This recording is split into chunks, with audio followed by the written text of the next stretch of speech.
नमस्ते साथियों, मैं आर्य गुरमीत और आज हम बात करेंगे क्या आर्य भारतवर्ष के ही मूल निवासी हैं या कहीं दूसरे देशों से आकर यहाँ बसे हुए हैं। इस विषय के ऊपर आज हम चर्चा करेंगे। अब से 150 वर्ष पूर्व जब हम अंग्रेजों के गुलाम थे तो अंग्रेज इतिहासकारों ने कहा था कि हम आर्यों के पूर्वज भारतवर्ष में कहीं बाहर से आकर बसे थे, परंतु इस बात का उन्होंने कोई प्रमाण नहीं दिया। तो तब खोज और अध्ययन से पता लगा कि अंग्रेजों की यह बात बिल्कुल असत्य थी। संसार में सबसे पुराने कोई ग्रंथ है तो वे है आर्यों के ग्रंथ, जैसे वेद। आज वेदों को बने हुए लगभग 1,96,08,53,122 वर्ष चला हुआ, यानी तब से सृष्टि बनी है तब से वेदों का पठन पाठन चला आ रहा है। संसार में सबसे पुराना कोई साहित्य है तो वह है आर्यों का संस्कृत भाषा में साहित्य है। ये बिल्कुल सत्य बातें हैं जो मैं आपको बता रहा हूँ। आपको अपनी बुद्धि का प्रयोग करके सोचना है क्या आर्य इसी देश के निवासी है या कहीं दूसरे देशों से आकर यहाँ बसे हुए हैं। संस्कृत के किसी ग्रंथ में ऐसा नहीं लिखा कि आर्य भारतवर्ष में कहीं बाहर से आए थे। इस देश का नाम पहले आर्यवर्त था, ऐसा बहुत से ग्रंथों में लिखा मिलता है। आर्यवर्त से पहले इस देश का क्या नाम था ऐसा कहीं भी नहीं लिखा मिलता। अतः निश्चित है कि आर्यों से पहले इस देश में कोई और नहीं था और न ही इस देश का कोई नाम था। यह बात बिल्कुल सत्य है कि आर्य ही इस देश के मूल निवासी थे। साथियों, यह बात भी बिल्कुल सत्य है और इस बात को सभी स्वीकार भी करते हैं कि मुसलमान पिछले लगभग 1000 वर्षों से अरब देशों से चलकर यहाँ आने लगे थे। पिछले 300 वर्षों से यूरोप के गोरे अंग्रेज यहाँ आने लगे थे।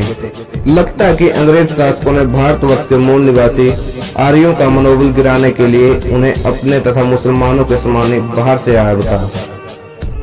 ईरान के स्कूलों में बच्चों को पढ़ाया जाता है आर्यों का एक समूह ईरान की ओर आया और यहीं बस गया। ये बात बिल्कुल गलत है, वे बिल्कुल झूठ बोलते हैं। इसलिए अपने नाम पर उन्होंने इस देश का नाम ईरान रखा। हम उन आर्यों की संतान हैं। जो लोग कहते हैं कि आर्य भारत में कहीं बाहर से आए थे, वे कहते हैं कि आर्य भारत में आज से 3 और 3,500 वर्ष पूर्व के बीच में आए थे। महर्षि दयानंद सरस्वती का मत है कि आर्य इसी देश के मूल निवासी है। उन्होंने अपने प्रसिद्ध ग्रंथ सत्यार्थ प्रकाश में महाभारत काल से लेकर मुसलमानों का शासन आरंभ होने तक, यानी कि अब से 5000 वर्ष पूर्व से लेकर 800 वर्ष पूर्व तक दिल्ली प्रशासन करने वाले सभी आर्य राजाओं के नाम तथा उनके शासन काल दिए हैं। इनमें महाराजा युधिष्ठिर से लेकर महाराजा यशपाल तक 124 राजा हुए, जिनमें कुल 4157 वर्ष 9 महीने 14 दिन राज्य किया। महाराजा युधिष्ठिर से पहले के सभी राजाओं के नाम महाभारत में लिखे हैं। इस बात से पूरी तरह प्रमाणित हो जाता है कि आर्य ही सदा से इस भूमि पर रहे, वे कहीं बाहर से नहीं आए। तो महाभारत में भी और रामायण में भी सभी को आर्य पुत्र कहकर ही पुकारा जाता था। लेकिन इसके बावजूद भी कुछ लोग कह देते हैं कि आर्य भारत वर्ष में कहीं बाहर से आकर बसे हैं और आजकल हमें इतिहास में भी पढ़ाया जाता है कि आर्य बाहर से ही आए हैं, जो बिल्कुल गलत है। अरे हमारा नाम क्या है? हमारा नाम आर्य है। और आर्य शब्द का क्या अर्थ होता है? आर्य का अर्थ होता है श्रेष्ठ, सज्जन, धर्मात्मा। लेकिन कुछ लोग कह देते हैं हमारा नाम हिंदू कैसे पड़ा? अरे मुसलमानों ने चिढ़ाने के लिए हमारा नाम हिंदू रखा और हिंदू का अर्थ अरबी के शब्दकोश में होता है काला, काफिर, चोर, बदमाश, और हमने इसे कैसे स्वीकार कर लिया। यह बात मैं आपको एक उदाहरण से समझाता हूँ। अंग्रेजों के समय में एक भारतीय सूबेदार थे जो एक अंग्रेज कमांडर के परम मित्र थे। वे हमेशा हंसते रहते थे। एक दिन भारतीय सूबेदार ने हंसी मजाक में अंग्रेज कमांडर को कहा, तू बड़ा बूढ़ है। यानी जैसे हम देसी भाषा में कह देते हैं तू बड़ा बोली बूढ़ है, ऐसा उन्होंने उसे कहा।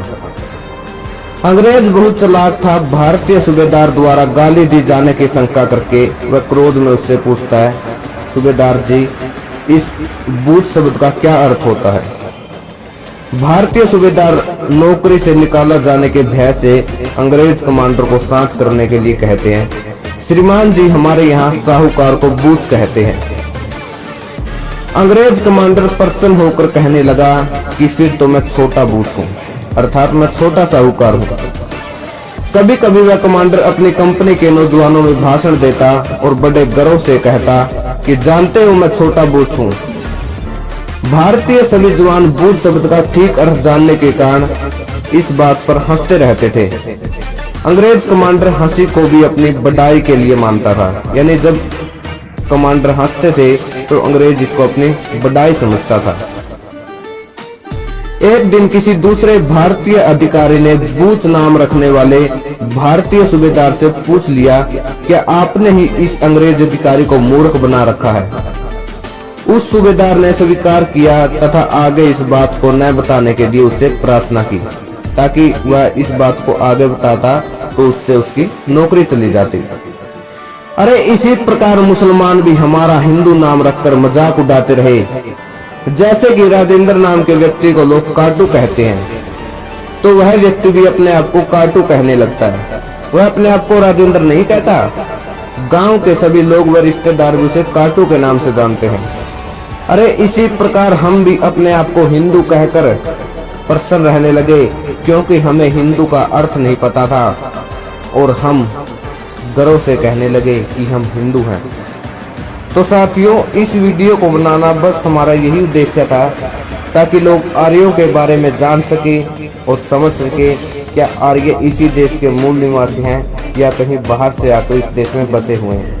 हमने बिल्कुल सत्य बातें आपको बताई और अब आपको अपनी बुद्धि का प्रयोग करके सोचना है, क्या आर्य इसी देश के मूल निवासी हैं या कहीं दूसरे देशों से आकर यहाँ बसे हुए हैं। यदि आपको वीडियो ये अच्छी लगे तो इसको अधिक से अधिक शेयर करें, ताकि और भी आर्यों के बारे में जान सकें और जो आजकल उनकी मानसिकता बनी हुई है कि आर्य इस देश के निवासी नहीं है, वे इस बात को समझ सकें और जान सकें। धन्यवाद।